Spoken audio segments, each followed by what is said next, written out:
की बरेचसे किल्ले होते. प्रतापगड, हं. तोरणा, राजगड.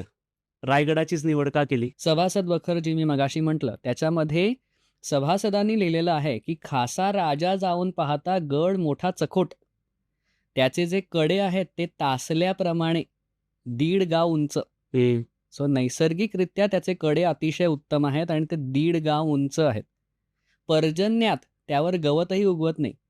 बरं. सो अशा सगळ्या दृष्टीने ते चांगलं. या पृथ्वीवरती दौलताबादचा जो कडा आहे म्हणजे हं, देवगिरी थोडक्यात, हं. तो खूप सुंदर, पण त्याच्याहून दशगुणांनी हा गडा चांगला.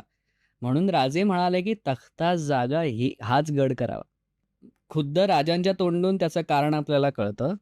पुन्हा एकदा आपले हेनरी ऑक्झेंडन साहेब, हं, इंग्रजांना आता आपल्याला युकेत राहून माहितीच आहे, सगळ्या गोष्टींची नोंद करायची अतिशय उत्तम सवय आहे. बरोबर. सो ज्यावेळेला तो किल्ला बघत बघत आला, रायगडावरतीच आला ना, हो. राजाभिषेकाच्या जवळच आला होता तो. त्यावेळेला तो म्हणतो की मानवाने बांधलेल्या किल्ल्यांपेक्षा हं. निसर्गानेच या किल्ल्याला इतकं सुंदर बनवलेलं आहे, की त्याला संरक्षण आपोआपच मिळालेलं आहे.